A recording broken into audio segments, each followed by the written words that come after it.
नमस्कार, मैं doctor Manju Ladla, associate professor SK government girls college Sikar. आज अपन अध्ययन करेंगे लोकसभा के पीठासीन अधिकारी अध्यक्ष के बारे में। लोकसभा अध्यक्ष के बारे में पढ़ने से पहले थोड़ा सा हम उसकी पृष्ठभूमि के बारे में जानकारी प्राप्त करेंगे। अब जो संसद के ऊपर हमारी जो वीडियो श्रृंखला अभी जारी की जा रही है, उसमें हमने एक पॉइंट रख रखा है संसद का संगठन, और उसमें एक सब पॉइंट होता है संसद के पीठासीन अधिकारी। संसद की कार्यवाही को संचालित करने के लिए संसद में बहुत सारे पीठासीन अधिकारी के पद क्रिएट किए गए हैं, और वो पद दोनों अलग अलग हैं, लोकसभा के पीठासीन अधिकारी और राज्यसभा के पीठासीन अधिकारी। लोकसभा की जब अपन बात करते हैं तो लोकसभा में होता है अध्यक्ष, जो इसकी अध्यक्षता करता है और इसकी कार्यवाही का संचालन करता है। अध्यक्ष अनुपस्थित होता है तो उसकी जगह उपाध्यक्ष का पद बनाया हुआ है, उपाध्यक्ष उसकी जगह कार्यवाही करता है, संचालित करता है। तो अध्यक्ष होता है, उपाध्यक्ष होता है। इसी तरह राज्यसभा में अध्यक्ष की जगह सभापति होता है और उपाध्यक्ष की जगह उपसभापति होता है। इसके पश्चात दोनों ही सदनों में एक पैनल होता है 10-10 सदस्यों का। लोकसभा में अध्यक्ष के लिए होता है और राज्यसभा में उपसभापति के लिए एक पैनल बनाया जाता है। इसके अलावा लोकसभा में एक सामयिक अध्यक्ष भी नियुक्त किया जाता है।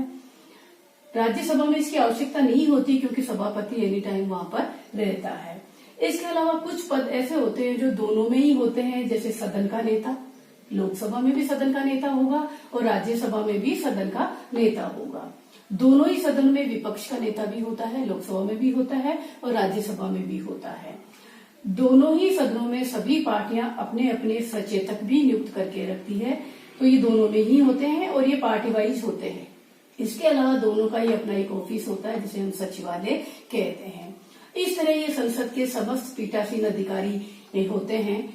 आज अपन चर्चा करेंगे लोकसभा के पीठासीन अधिकारी की, और लोकसभा के पीठासीन अधिकारी में सबसे पहले लेंगे अपन अध्यक्ष अध्ययन करेंगे कि अध्यक्ष अर्थात जो स्पीकर होता है वो किस तरह से बनता है और किस तरह से वो अपने कार्य संचालित करता है। स्पीकर का जो अपना टॉपिक है, लोकसभा अध्यक्ष का जो अपना टॉपिक है, उसको मैंने 3 पार्ट में डिवाइड किया है।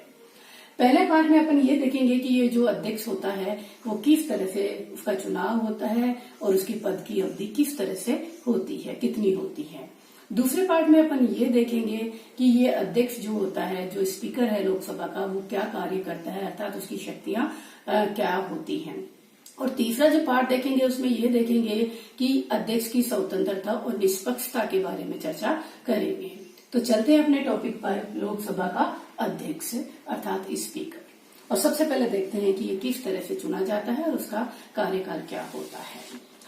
लोकसभा की जब चुनाव हो जाते हैं और उसकी जब पहली बैठक संपन्न हो जाती है, अर्थात लोकसभा के सदस्य जब शपथ ग्रहण कर लेते हैं, तो उसके पश्चात पहला कार्य यही होता है, लोकसभा अध्यक्ष का चुनाव किया जाता है।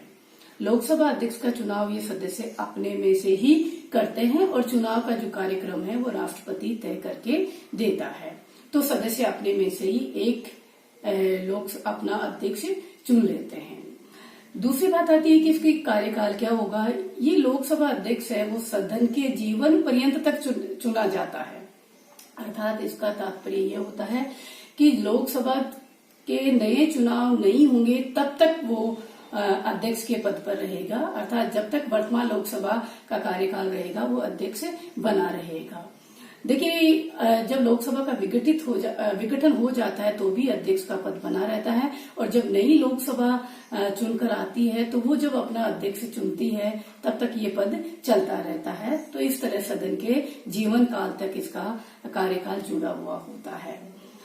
लेकिन इससे पहले भी 4 ऐसी कंडीशन हो सकती है जिसमें इसका पद खाली हो सकता है।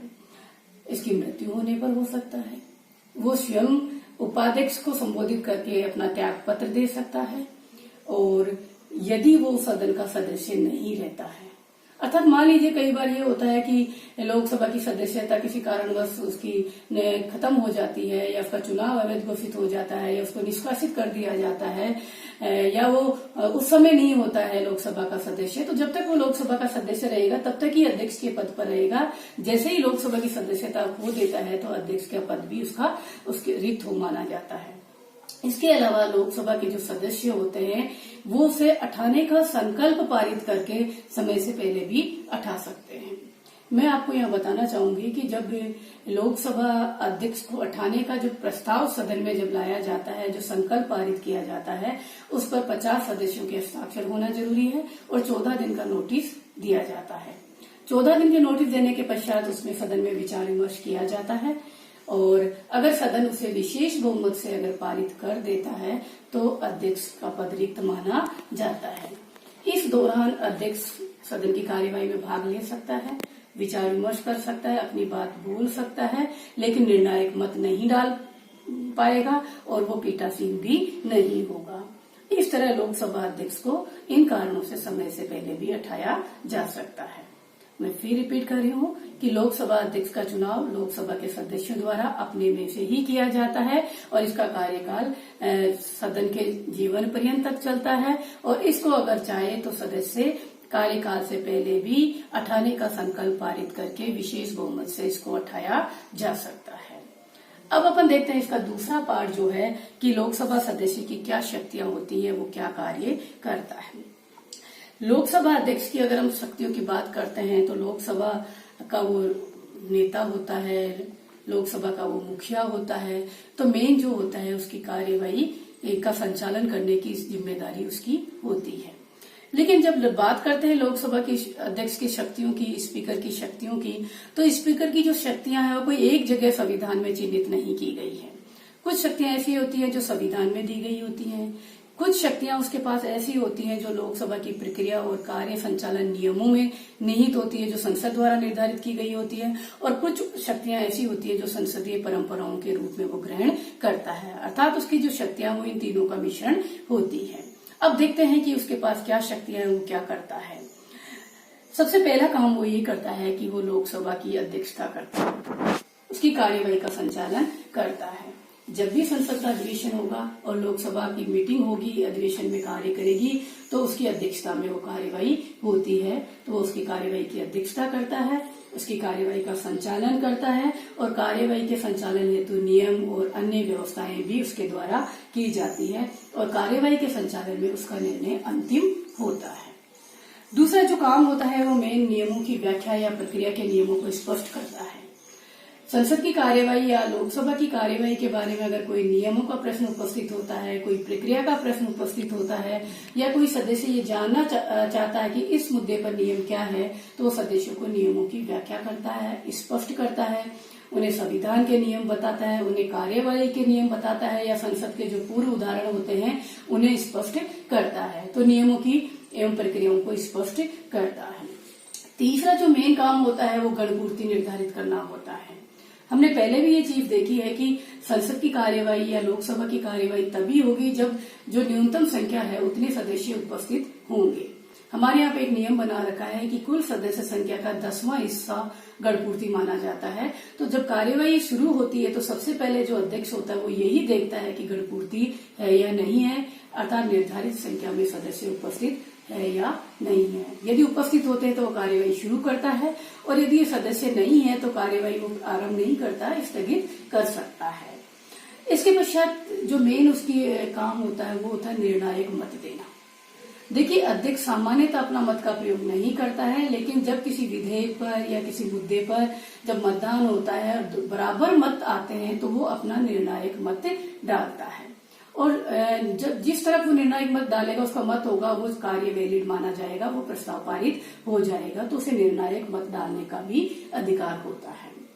इसी तरह जब दोनों सदनों में अगर कोई गतिरोध होता है और राष्ट्रपति दोनों सदनों की अगर संयुक्त बैठक बुलाता है तो इस संयुक्त बैठक की अध्यक्षता भी लोकसभा अध्यक्ष के द्वारा की जाती है। प्रतियोगी परीक्षाओं में बैठने वाले विद्यार्थी ध्यान दें इस बात पर कि संसद की संयुक्त बैठक की अध्यक्षता स्पीकर के द्वारा की जाती है। ये क्वेश्चन भी बहुत बार अपने आया हुआ है। इसके अलावा सदन के नेता से परामर्श करके अध्यक्ष के पास एक पावर और होती है कि वो सदन की एक गुप्त बैठक भी बुला सकता है। जब सदन की एक गुप्त बैठक बुलाता है तो वो किसी सदस्य को उस बैठक से बाहर भी कर सकता है, अर्थात वही सदस्य भाग लेंगे जिन्हें वो अनुमति प्रदान करता है। इसके अलावा अध्यक्ष के पास एक और विशेष पावर होती है धन विधेयक को प्रमाणित करने की शक्ति। कोई विधेयक धन विधेयक है या नहीं। देखिए, विधेयक दो तरह के होते हैं, सामान्य विधेयक और धन विधेयक। कोई भी विधेयक धन विधेयक तभी माना जाएगा जब उसके साथ स्पीकर का प्रमाण पत्र संलग्न किया हुआ होगा, वरना वो सामान्य विधेयक में गिना जाएगा। और ये एकमात्र शक्ति लोकसभा अध्यक्ष की ही होती है, तो वो उसे प्रमाणित करता है।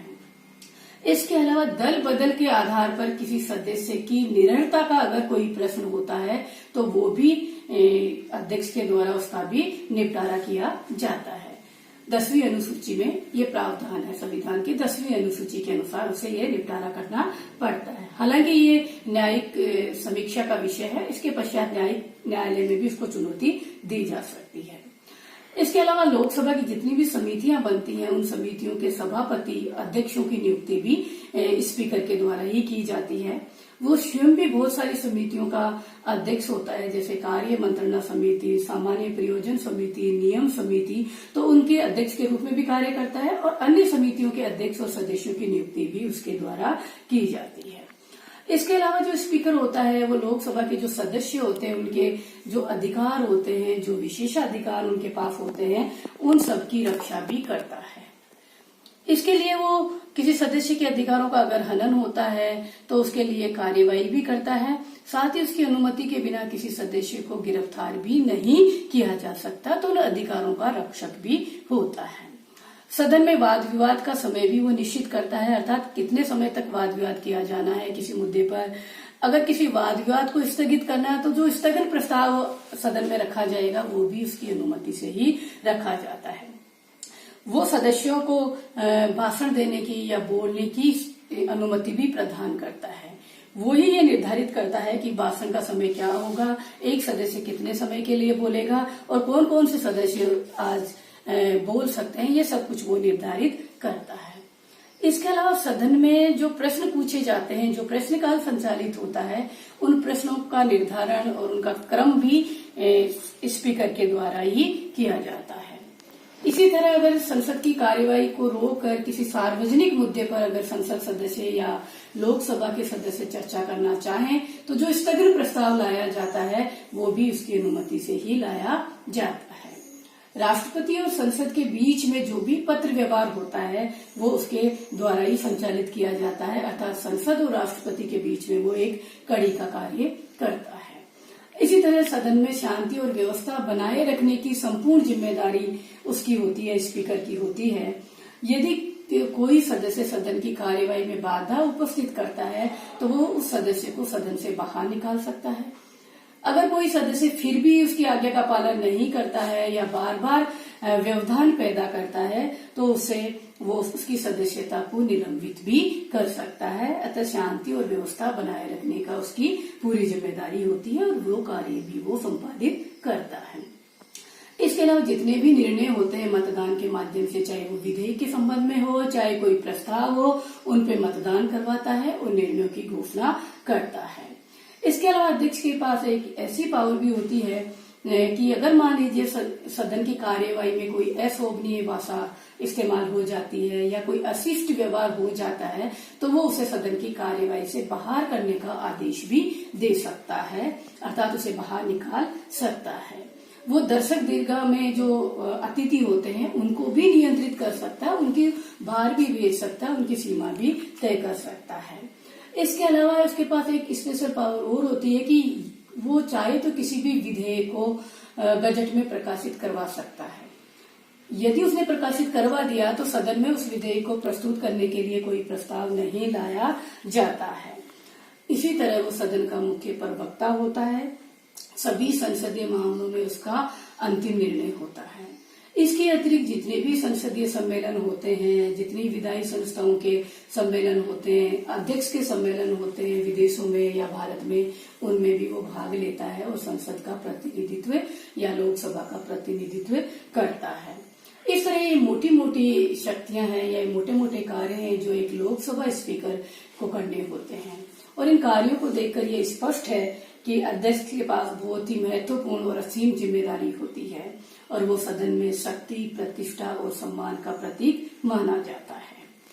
इस तरह अध्यक्ष संसद की या लोकसभा की कार्यवाही को संचालित करता है और ये कार्य करता है। अब अपन बात करते हैं अपने तीसरे बिंदु पर, जिसका अपने देखा था, जिसमें के अंतर्गत ये तय हुआ था कि हम बात करेंगे स्पीकर की स्वतंत्रता और निष्पक्षता के बारे में। जब हमारे संविधान में स्पीकर का पद के बारे में प्रावधान किया जा रहा था अनुच्छेद 93 और 94 में, तब ये हमारे संविधान निर्माताओं की इच्छा यही थी कि वो ऐसे स्पीकर बनाना चाहते थे जो कि निष्पक्ष हो और स्वतंत्र रूप से अपना कार्य संपादित करे। और इसके लिए उन्होंने संविधान में कुछ बातें या कुछ इसके बारे में इस तरह के प्रावधान भी कर दिए गए हैं, उन्होंने किए हैं, ताकि स्पीकर बिना किसी दबाव के स्वतंत्र होकर निष्पक्ष रूप से अपना कार्य संपादित करे। जैसे फॉर एग्जाम्पल उन्होंने प्रावधान किया है कि जो स्पीकर होगा उसका वेतन और भत्ता संसद ही निर्धारित करती है और वो भारत की संचित निधि में से दिया जाता है। देखिए, संचित निधि वो निधि होती है जिस पर संसद में कभी चर्चा नहीं होती, तो उसके वेतन भत्तों पर कभी कोई चर्चा नहीं होती और निर्धारित भी संसद ही करती है। दूसरे उसके बारे में ये भी प्रावधान है कि उसके कार्यों व आचरण के बारे में लोकसभा में कोई चर्चा नहीं की जाती है, सदन में कोई चर्चा नहीं की जाएगी और न ही उसकी कोई आलोचना की जाती है।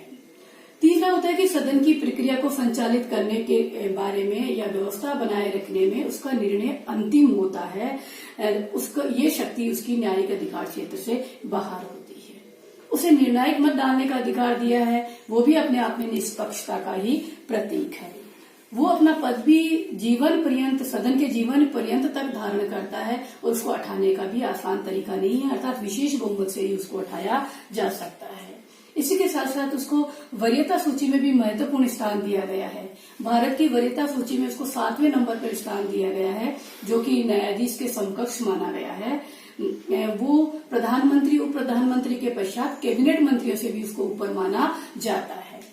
मैं आपको ये बताना चाहूंगी कि ये सब प्रावधान हमारे संविधान निर्माताओं ने इसलिए किए थे क्योंकि उनकी जो मंशा थी वो यही थी कि भारत का स्पीकर भी ब्रिटेन के स्पीकर की जैसे निष्पक्ष व्यवहार करे।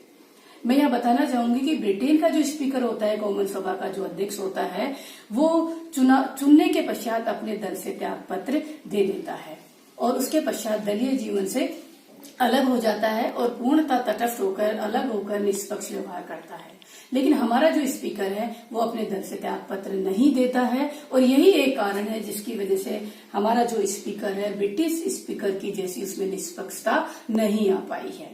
कभी कभी स्पीकर को सभी दलों, संसदीय समूह का, सभी दलों का विश्वास मिल जाता है, तो कभी कभी बहुत सारे जो संसदीय समूह होते हैं, जो विभिन्न राजनीतिक दल होते हैं, वो उन्हें संदेह की दृष्टि से देखते हैं। और 2 बार तो 1954 और 1987 में तो ये भी एक प्रस्ताव पेश किए जाने पर चर्चा की जाने लगी कि संकल्प पारित किया जाने पर चर्चा हुई कि उन्हें अध्यक्ष को हटाने का प्रस्ताव पेश किया जाना प्रस्तावित हो गया। हालांकि वो पारित नहीं हुआ, लेकिन हमारे यहाँ इस तरह का निष्पक्षता जो कि ब्रिटेन में है वैसी नहीं आ पाई है। हालांकि धीरे धीरे इस चीज में सुधार हो रहा है और हम ये आशा ही करते हैं कि जो आने वाले स्पीकर होंगे वो निष्पक्ष व्यवहार करेंगे और एक एग्जाम्पल प्रस्तुत करेंगे। इस तरह हमारे यहाँ पे लोकसभा का जो मुख्य पीठासीन अधिकारी अध्यक्ष होता है और इस तरह उसका चुनाव होता है, इस तरह उसकी शक्तियां होती हैं और इस तरह वो संसद की कार्यवाही का संचालन करता है और इसके लिए ये प्रावधान किए गए हैं। अब अपन दूसरे बिंदु पर आते हैं, लोकसभा का उपाध्यक्ष। लोकसभा के उपाध्यक्ष की जब बात करते हैं तब सेम प्रावधान है जो अध्यक्ष के होते हैं, अर्थात जब अध्यक्ष का चुनाव हो जाता है उसके पश्चात अध्यक्ष लोकसभा के उपाध्यक्ष का चुनाव कराता है और यही सदस्य अपने में से ही एक उपाध्यक्ष भी चुनते हैं और चुनने का तरीका और उसके पद त्याग का तरीका दोनों का एक ही है। अर्थात जिस तरह से अध्यक्ष हटता है कि वो त्याग पत्र दे सकता है, वो संसद का, लोकसभा का सदस्य नहीं होता है तब, और संकल्प पारित करके उसको हटा सकते हैं, वही तरीके सेम टू सेम यहाँ पर उपाध्यक्ष के भी होते हैं। उपाध्यक्ष का पद इसलिए सज्जित किया गया है यहाँ पर कि जब अध्यक्ष अनुपस्थित होता है तो उपाध्यक्ष का मेन जो कार्य होता है वो यही होता है अध्यक्ष की जगह कार्य करना, कार्यवाही का संचालन करना। जब उपाध्यक्ष अध्यक्ष की जगह कार्य कर रहा होता है तो वो अध्यक्ष की शक्तियों का इस्तेमाल करता है और वो निर्णायक मत दे सकता है। लेकिन जब अध्यक्ष पीठासीन होता है तो उपाध्यक्ष सामान्य सदस्यों की तरह ही होता है, संसद की कार्यवाही में भाग लेता है, अपना पहला मत इस्तेमाल करता है और विचार अपनी बात सदन में रख सकता है। लेकिन जब पीठासीन अधिकारी अर्थात जो उपाध्यक्ष के ऊपर विचार उठाने के बारे में जब विचार विमर्श किया जा रहा होता है तो वो अध्यक्षता नहीं करेगा और उसमें निर्णायक मत भी इस्तेमाल नहीं करेगा। अर्थात जब अध्यक्ष होता है तो उपाध्यक्ष सामान्य सदस्य की तरफ व्यवहार करता है और जब अध्यक्ष नहीं होता है तो उपाध्यक्ष अध्यक्ष का कार्य करता है। अर्थात मैं मोटे रूप से ये कहूं कि अध्यक्ष की अनुपस्थिति में संसद की कार्यवाही को संचालित करने के लिए उपाध्यक्ष का चुनाव किया जाता है। उपाध्यक्ष ये कार्य करता है। यह मैं स्पष्ट करना चाहूंगी कि उपाध्यक्ष अध्यक्ष के अधीन नहीं होता है, वो संसद के प्रति स्वयं प्रत्यक्ष रूप से उत्तरदायी होता है। और एक चीज और होती है कि अध्यक्ष और उपाध्यक्ष को कोई अलग से शपथ ग्रहण नहीं करनी पड़ती है। लेकिन यहाँ मैं एक चीज आपको और बता दूं कि उपाध्यक्ष के पास एक विशेष अधिकार होता है। वो ये होता है कि जब भी कोई समिति बनाई जाएगी लोकसभा की, उस समय ये उपाध्यक्ष उस समिति का स्वाभाविक रूप से अध्यक्ष ही बनेगा, उसका सदस्य नहीं होता है। इस तरह हमारे यहाँ पे लोकसभा की कार्यवाही को संचालित करने के लिए अध्यक्ष के साथ साथ उपाध्यक्ष का पद भी सृजित किया गया है। और अभी जो 11वीं लोकसभा के पश्चात एक परंपरा हमारे यहाँ पे और विकसित कर दी गई है, वो ये होती है कि अध्यक्ष सत्ता पक्ष में से लिया जाएगा और उपाध्यक्ष विपक्षी पार्टियों से लिया जाएगा। ये प्रावधान भी हमारे यहाँ पे कर दिया गया है। मैं शॉर्ट में तीसरा बिंदु पर भी अपने एक विचार करेंगे कि अध्यक्ष और उपाध्यक्ष के पश्चात हमारे यहाँ पे एक प्रावधान और किया गया है कि जो अध्यक्ष होता है वो 10 नामों की एक सूची तैयार करता है। और वो इस सूची इसलिए तैयार करता है कि जब अध्यक्ष और उपाध्यक्ष दोनों का पद अनुपस्थित होते हैं तो राष्ट्रपति इस सूची में से किसी को भी ये कार्य करने के लिए निर्देश दे सकता है। इसलिए एक पैनल भी यहाँ पर तैयार किया जाता है। चौथा होता है एक सामयिक अध्यक्ष भी होता है। ये सामयिक अध्यक्ष क्या होता है, इसके ऊपर भी संक्षिप्त में मैं आपसे चर्चा करना चाहूंगी कि स्पीकर का जो पद होता है लोकसभा का विघटन होने के पश्चात भी तब तक रहेगा जब तक कि नई लोकसभा की पहली बैठक होती है उसके पूर्व तक विद्यमान होता है।